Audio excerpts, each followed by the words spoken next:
February 23rd, 1945. On the black volcanic slopes of Mount Suribachi, the air trembles with heat and smoke. The ground is still alive, rumbling from the shell fire that has not stopped for days. 6 men in torn marine uniforms climb toward the summit. Their boots sink into ash that smells of sulfur and death. Below them, the island still burns. Above, the Pacific sky glows white from the reflection of fire and sand. They carry a steel pipe, an improvised flagpole. The stars and stripes are rolled tight around it, stained with dirt and sweat. Hands blistered, faces blackened, they dig into the rock. One man shouts for the others to lift. Muscles strain, the pole sways in the wind. For a second, time holds its breath. The wind snaps the flag open. Red, white, and blue cut through the gray world below. Down on the beaches, thousands of Marines look up. Some cheer, others weep. For them, it feels like victory. Like the war itself has ended right here, on this cursed patch of volcanic earth. But beneath that flag, 20,000 Japanese soldiers still fight, buried inside the mountain. Machine guns whisper from unseen caves. Mortars echo from tunnels that reach the sea. The killing hasn't stopped. It has only gone quiet enough for the wind to be heard again. In that single moment, a photographer, Joe Rosenthal, raises his speed graphic camera. One click, one frame. He doesn't know it yet, but that single image will outlive them all. It will travel across oceans, across decades. It will raise money, raise hope, and raise ghosts. He didn't know this moment would rewrite everything. Not just for America, but for memory itself. Before the flag, before the photograph, there was an island. A tiny speck of rock halfway between Tokyo and Saipan. Iwo Jima. 8 square miles of black volcanic ash, smelling of sulfur and smoke. To most Americans, it was just another name in the Pacific. But to General Kuribayashi, it was the key to Japan's last line of defense. He knew the enemy would come. He had studied the American way of war, the firepower, the machines, the endless ships. So he decided to build a fortress that couldn't be destroyed, only buried. Under his orders, more than 22,000 Japanese soldiers dug into the island like ghosts. 11 miles of tunnels, enough to hide an entire division. Every bunker connected to another. Every gun position invisible from the air. Heavy artillery was mounted on hydraulic rails, sliding out to fire and then vanishing again into the mountain. From the sky, American reconnaissance saw nothing but ash and rock. No trenches, no gun pits, just silence, the kind that hides death. Inside those tunnels, men lived without sunlight for weeks. They ate cold rice, breathed recycled air, and wrote letters they would never send. One diary, later found in the ruins, read, "We will make them pay 1,000 lives for every inch." Kuribayashi forbade suicidal banzai charges. He told his men, "We will kill 10 of them before one of us dies." It was not bravado, it was mathematics. A war of exhaustion. Across the Pacific, the United States was closing in. From the Marianas, massive B-29 superfortresses were already bombing Tokyo. But many never made it back. Damaged planes fell into the ocean, their crews lost forever. The solution was simple and deadly logical. Take Iwo Jima, and you save thousands of airmen. The island sat directly along the flight path from the Marianas to Japan. It would serve as a radar station, a fighter escort base, and an emergency landing strip for bombers limping home on one engine. General Howlin' Mad Smith, called it the stepping stone to Tokyo. So the planners drew lines on maps. They estimated 5 days to secure the island, maybe a week. After all, they said, it was only 8 square miles. But paper maps don't bleed, and they couldn't show what waited under the ash. While the Americans rehearsed landings on sunny Hawaiian beaches, Kuribayashi listened to the sea crashing against his cliffs and knew he would never return home. He wrote to his wife, "I will not see you again. I will fight here until my bones turn to dust." The world above grew quiet, a quiet that felt wrong. On the morning of February 19th, 1945, when the first waves of Marines hit the shore, they found no resistance, no shots, no screams. Only the smell of sulfur and the sound of their own boots sinking into black sand. They didn't know it yet, but beneath their feet was an army waiting in the dark, and the gates of hell had already opened. February 19th, 1945, 08:59 hours. 450 American warships surround a patch of volcanic rock smaller than Manhattan. For 3 straight days, they've bombarded it with everything from battleship shells to carrier-based bombs. More than 20,000 tons of explosives. The Marines watching from the decks believed nothing could have survived.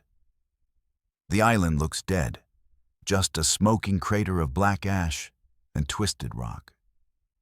Aboard the command ship El Dorado, General Holland, Howlin' Mad Smith, watches through binoculars and murmurs. Not even a rat could be alive down there. At 9 o'clock sharp, the first wave goes in.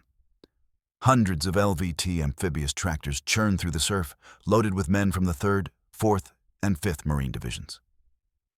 The sea is calm, the sky cloudless. It almost feels too easy. As the landing ramps drop, the Marines step onto the beach, into knee-deep volcanic sand. Soft as powder.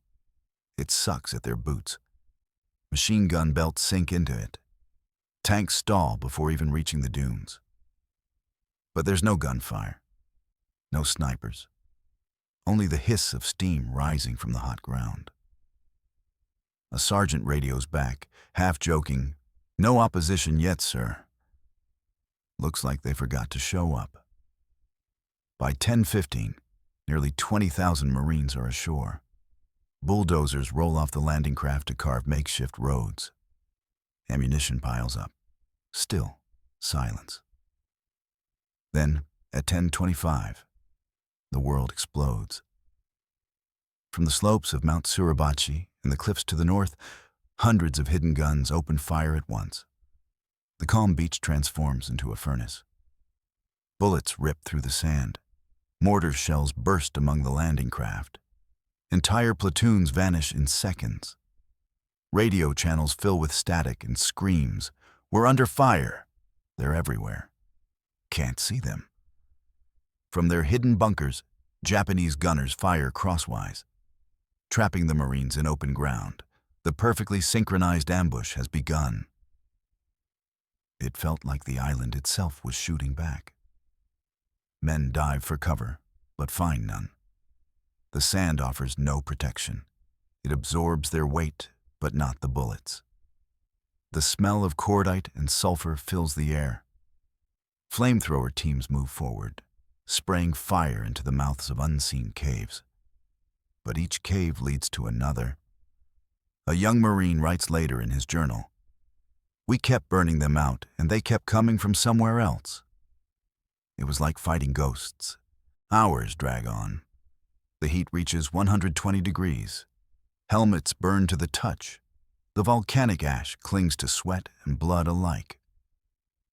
At one point, Lieutenant Colonel Chandler Johnson radios, "Tell them the beach is secure, if they can find any beach left."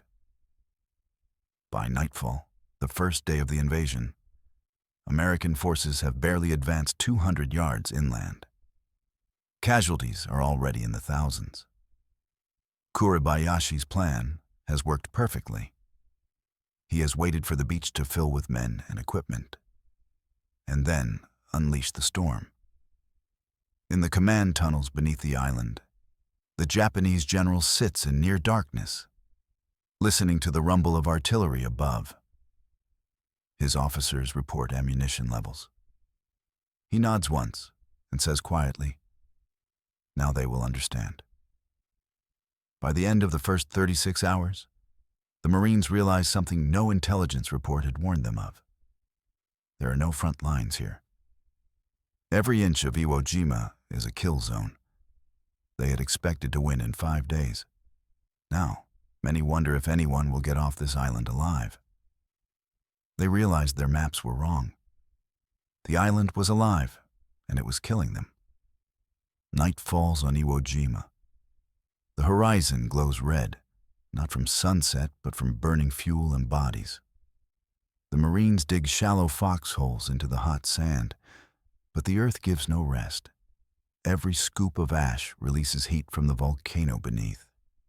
Even at midnight, the air smells of metal, sulfur, and death. Corpsmen move between the wounded by flashlight. Their bandages turn black before they can finish wrapping them. Somewhere in the darkness, a voice keeps calling, "Doc, over here, please." But the cries fade one by one. Aboard the command ship offshore, radio traffic becomes chaos. Reports contradict each other. Entire companies have vanished into the mist. When General Schmidt receives the casualty numbers, he pauses. They've already lost more men in 1 day than they expected in the entire operation. Still, the order is the same. Push forward. Before dawn, Sherman tanks try again. They grind inland, their tracks slipping in the soft, volcanic soil.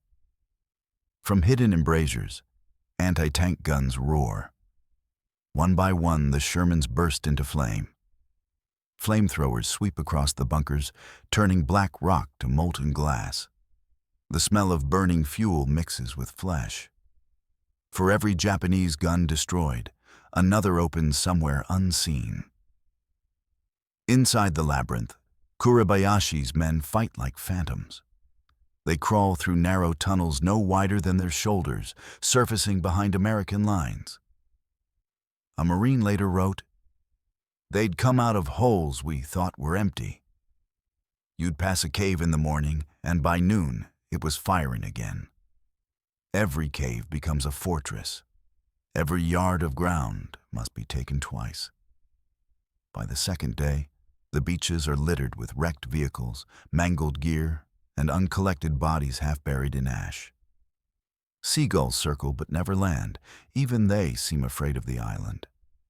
Above it all, Mount Suribachi looms, a black tooth of stone.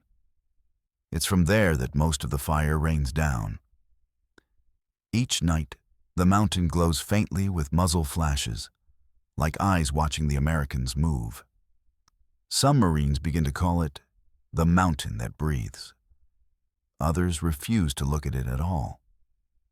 At sea, Navy destroyers edge closer, pouring shells into the slopes, hoping to bury the guns alive. But Kuribayashi's tunnels absorb the shock. His troops emerge from fresh exits and keep firing. The second night, a storm hits. Rain turns the ash to black sludge. Stretchers sink into it. Radios short out. Some men start writing letters they know will never leave the island. One corporal scrawls on a damp notebook, "We thought we were landing on sand. Turns out, we landed on hell." By the end of the second day, the Marines have advanced less than 700 yards. Commanders stare at the map, the same map they'd once marked with victory lines, and realize those lines mean nothing.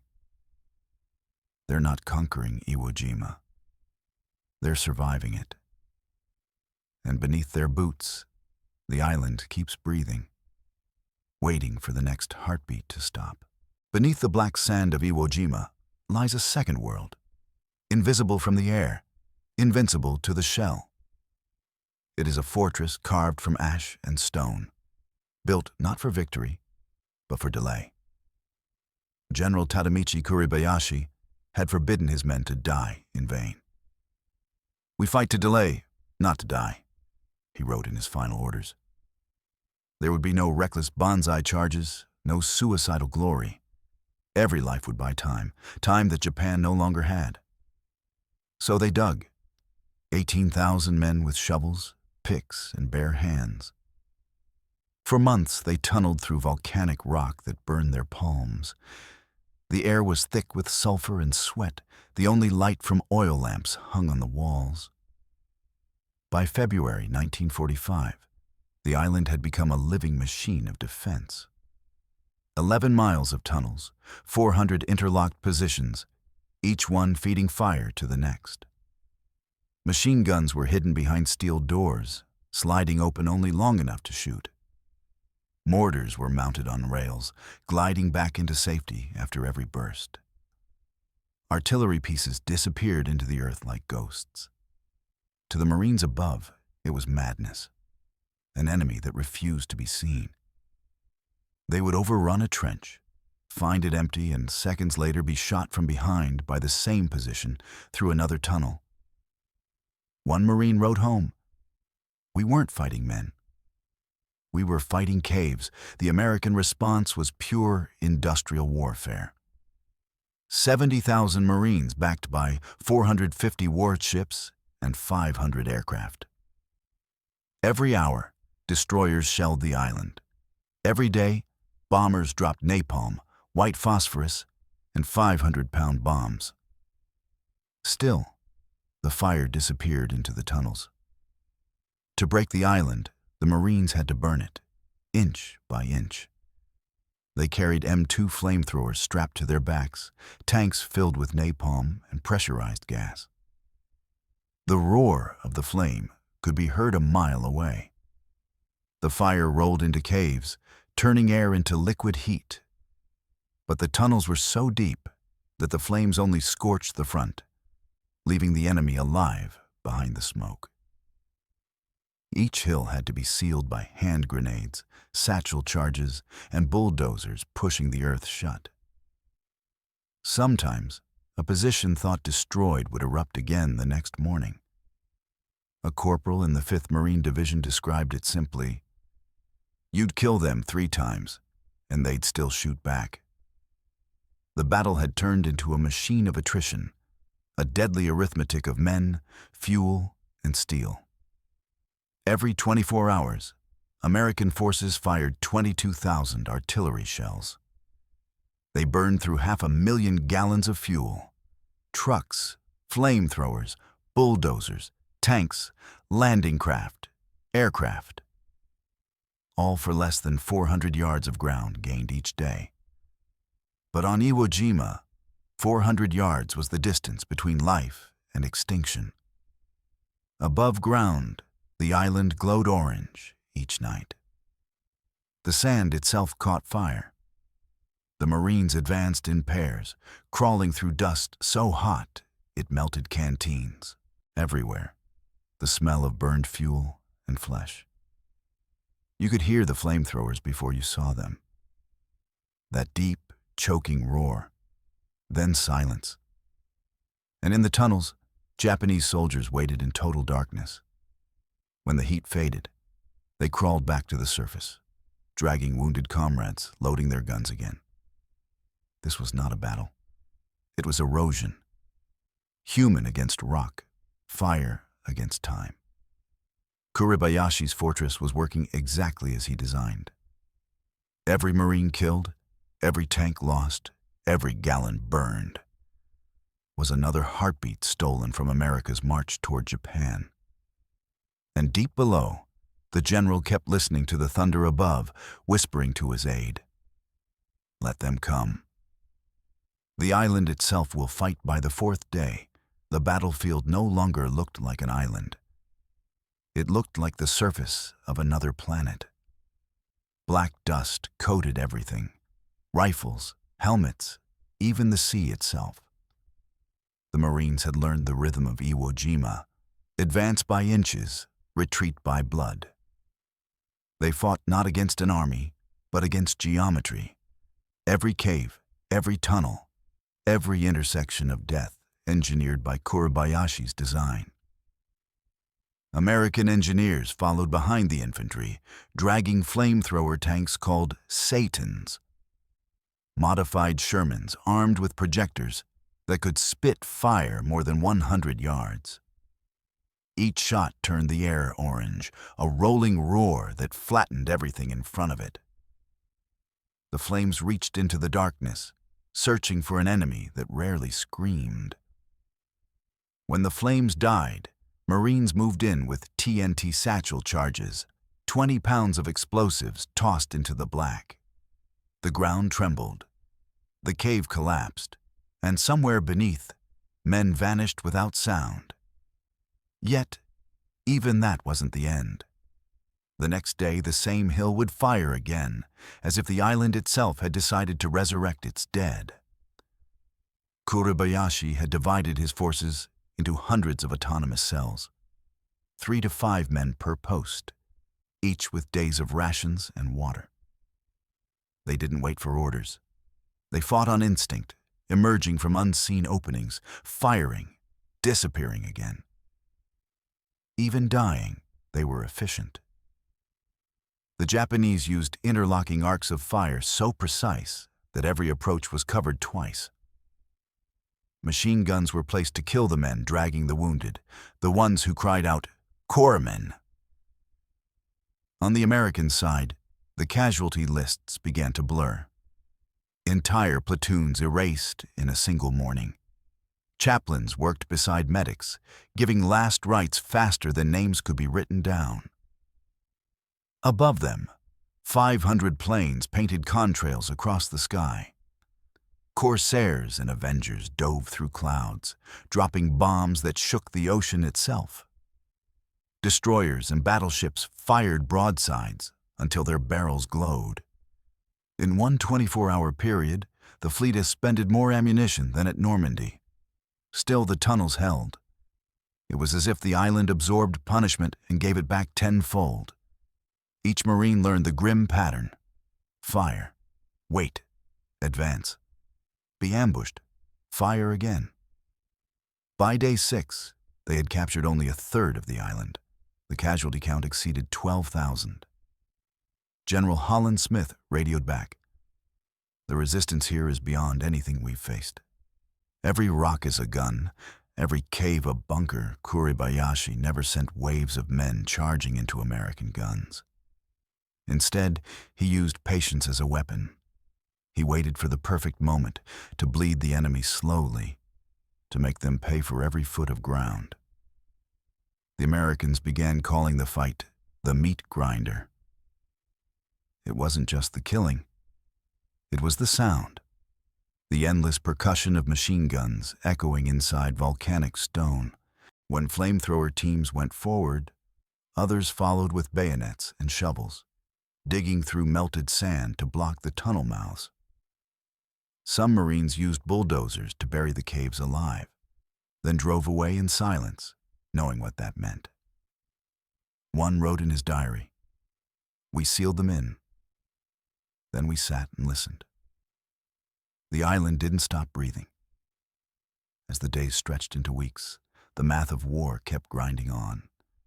Every gallon of fuel burned, every ton of ammunition fired, every man lost, all calculated against a few hundred yards of progress. 500,000 gallons of fuel, 22,000 shells a day, 70,000 Marines pushing against 22,000 Japanese soldiers who refused to surrender. Kuribayashi's fortress was dying, but it was dying on his terms. And for every foot the Americans gained, the cost climbed higher.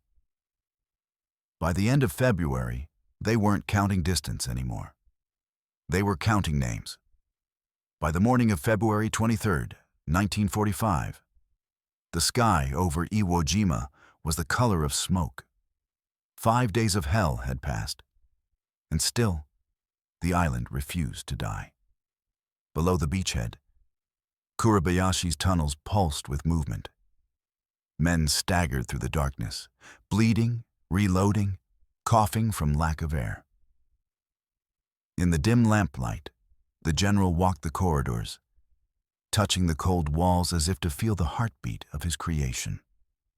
He had already lost half his men, yet his lines were intact. Iwo Jima was still fighting back. Above ground, the Americans prepared for one of the most dangerous missions of the war: the assault on Mount Suribachi. The volcano rose 550 feet high, its slopes scarred by weeks of bombardment. Marines of the 28th Regiment began their climb at dawn, moving through rocks and twisted metal. Every step felt watched. Every cave might hold death. Flamethrowers cleared the paths, spraying fire into black mouths of stone. Satchel charges followed, blowing smoke and dust skyward. The air shimmered with heat and the sharp tang of sulfur. Halfway up the slope, a Marine corporal named Charles Lindbergh turned and looked back. Below him, the entire invasion fleet was visible. Hundreds of ships, waves breaking against a burning shore. He later wrote, "The island looked small from up there, but it held the whole world's fury."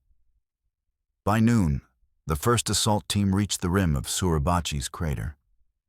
They found no one alive, only empty gun pits, rifles fused into molten metal. The mountain had gone silent. Then, from the rear lines, a small group of Marines carried up a flag, a simple piece of cloth from one of the landing craft. It wasn't planned. It wasn't ceremony. It was a signal. They tied it to a pipe and raised it against the wind. For the first time in the Pacific War, the stars and stripes flew over Japanese soil. Down below, on the beaches, men stopped fighting. Some pointed, some cried, others simply stood in disbelief. A few ships offshore sounded their horns. For a moment, the entire island seemed to pause, a heartbeat between horror and hope. But the mountain was not done. Japanese snipers hidden in the lower tunnels opened fire on the men near the summit. The Marines hit the ground, returning fire, calling for support. The flagpole shuddered but held firm. Later that day, a photographer named Joe Rosenthal would climb the same path, arriving just as another flag, larger, cleaner, was being raised to replace the first. He lifted his camera. One click. He couldn't know that this image would outlive everyone in it. For the Marines still fighting in the tunnels below, the war hadn't changed. They still burned, dug, and bled through the same inches of earth. But that flag, that moment frozen in smoke and sky, became something else entirely. It was proof that the nightmare could end. By the end of February, the American lines had reached the island's midpoint. Kuribayashi's fortress was crumbling. His men, starving, still fought in silence. No one spoke of surrender. Every cave that collapsed sent a shudder through the ground, as if the island itself was exhaling. The black sand cooled, the fire dimmed, but beneath it all, 20,000 men remained entombed in the machine they had built. The underground war was over.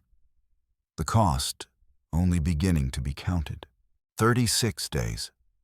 That was how long it took to claim an island only 8 square miles wide, and how long it took to turn paradise into ash. When the guns finally fell silent, Iwo Jima was gone, carved hollow, scorched black, soaked in blood. 6,821 Americans lay dead. 19,000 more were wounded. On the other side, nearly every one of the 22,000 Japanese defenders had died, many by their own hand when ammunition ran out. No one really won Iwo Jima. It was simply over. In the tunnels, American engineers moved cautiously, lighting their way with flashlights. They found bodies crouched beside machine guns still loaded, letters to wives tucked under helmets, and a single samurai sword standing upright in the sand. The air was thick with silence, a silence that smelled of iron and smoke.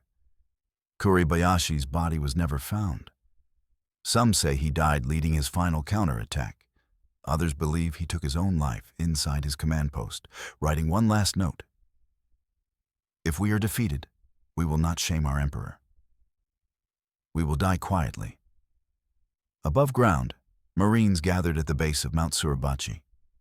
The flag still waved. Torn, burned, but still there. A symbol of what they had paid to raise it. Photographer Joe Rosenthal's picture reached Washington within days. By the time it appeared on the front page of newspapers, America had already turned it into something bigger. A story of triumph, unity, and faith. For a nation still bleeding from Pearl Harbor, that flag was proof that courage could still rise from ruin. But for the men who survived, the photo carried a different weight. They knew how much it had cost. 3 of the 6 flag raisers, Sergeant Michael Strank, Corporal Harlan Block, and Private Franklin Sosley, never left Iwo Jima. They were killed within days of the photo being taken. The survivors, Ira Hayes, Rene Gagnon, and Harold Schultz, returned home as reluctant heroes. Ira Hayes, a Pima Native American, refused to celebrate. He said, "How could I feel like a hero when my friends were still there?" Back home, the image was everywhere. Newspapers, magazines, newsreels. The U.S. Treasury printed it on war bond posters, using it to raise $260 million in a single campaign, enough to fund the final push toward Japan. In Washington, President Roosevelt called it a picture that captures the soul of a nation. Across the country, Americans saw the flag and believed the war was almost over. They sent letters, money, prayers. Children in small towns built models of Mount Suribachi from school clay. Factories hung the image above assembly lines. It became hope on paper, a promise that sacrifice had meaning. But on Iwo Jima, the work wasn't done. Even after the flag, fighting continued for weeks. Hidden Japanese troops emerged from tunnels, sniping, ambushing, refusing surrender. One Marine wrote in his diary, "We raised the flag, but the island didn't know it yet." When the battle finally ended, Iwo Jima had become the most costly victory in Marine Corps history. Of the 70,000 who landed, nearly 1 in 3 had been killed or wounded. The island they'd won was barely large enough to bury them. They built makeshift cemeteries along the beach, rows of crosses stretching across the same sand where they'd once fallen. Priests murmured prayers, waves breaking behind them. In the distance, the flag still moved, half torn, still standing against the wind. For the families back home, Rosenthal's photograph meant pride. For those who had been there, it meant ghosts. The flag stood, but the men beneath it fell. And yet, somehow, that image would carry both truths, the glory and the grief, across generations. Because sometimes, victory isn't about what you take. It's about what you lose and what you choose to remember. When the surviving flag raisers returned home, America was waiting for them. Parades, flashbulbs, and questions they could never answer. Ira Hayes, the quiet Pima Indian from Arizona, walked through crowds cheering his name. He didn't smile. When asked what it felt like to be a hero, he simply said, "How can I be proud when my brothers are still buried on that island?" The government sent him Rene Gagnon and Harold Schultz across the country on the 7th War Bond Tour, a campaign to sell hope through the image of war. Everywhere they went, the photograph followed. Projected on banners, painted on walls, printed on stamps. At every stop, people stood and wept. They saw the flag, not the faces. In small towns, Children waved paper flags as trains passed. Mothers pressed flowers into their hands. Factories stopped work to hear them speak. It was the symbol America needed. Courage that looked clean, noble, victorious. But inside, the men were still carrying Iwo Jima. René Gagnon wrote in a letter, "We are not the heroes you think we are." The real heroes never came back. For Ira Hayes, the guilt became too heavy. He returned to his reservation, avoiding interviews, sleeping outdoors. In 1955, 10 years after the battle, he was found dead beside an empty whiskey bottle, only 32 years old. At his funeral, the American flag draped his coffin once more. In Washington, the nation turned grief into granite. Sculptor Felix de Weldon studied Rosenthal's photograph for years, tracing every fold of the flag, every tension in the bodies of the men who raised it. In 1954, his vision became reality. A 200-foot bronze monument on the edge of Arlington Cemetery, the Marine Corps War Memorial. It was cast from melted artillery shell casings, polished until it gleamed like sunlight on steel. The figures reach upward forever, frozen in that impossible angle between death and triumph. At the dedication, President Eisenhower said, "Uncommon valor was a common virtue."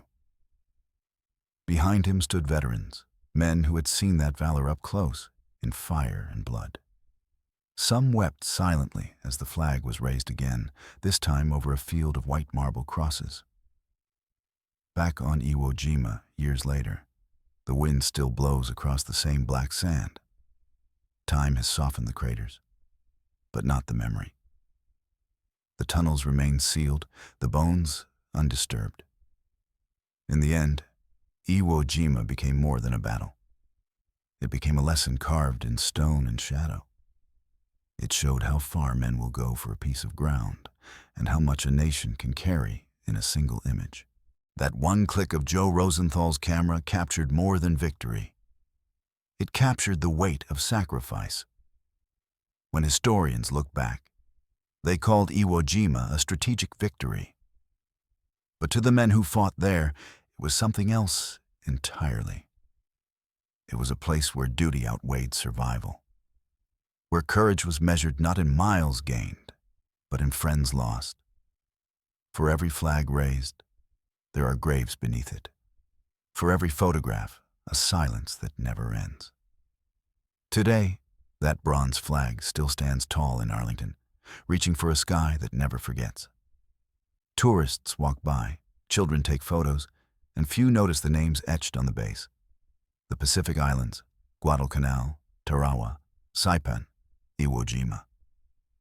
But if you listen closely, you can almost hear it. The wind carrying a whisper from the black sand. The flag stood, but the men beneath it fell. When the smoke finally cleared, Iwo Jima was more than just another battle. It was a mirror reflecting the cost of what nations call victory. 27 medals of honor were awarded for actions on that island, the most in American history for a single engagement. Each medal carried a story of someone who didn't come home.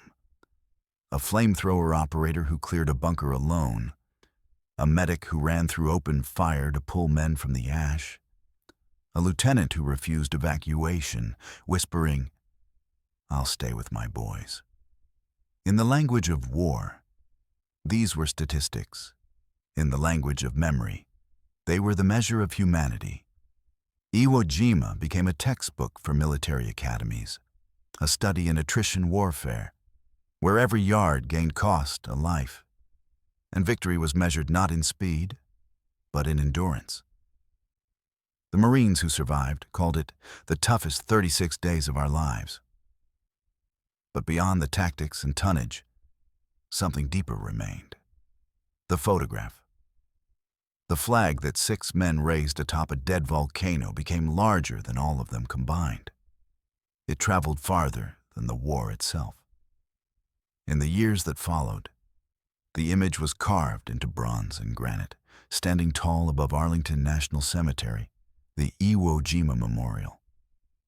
From the highway, it looks eternal. 6 men straining upward, frozen at the moment hope overcame gravity.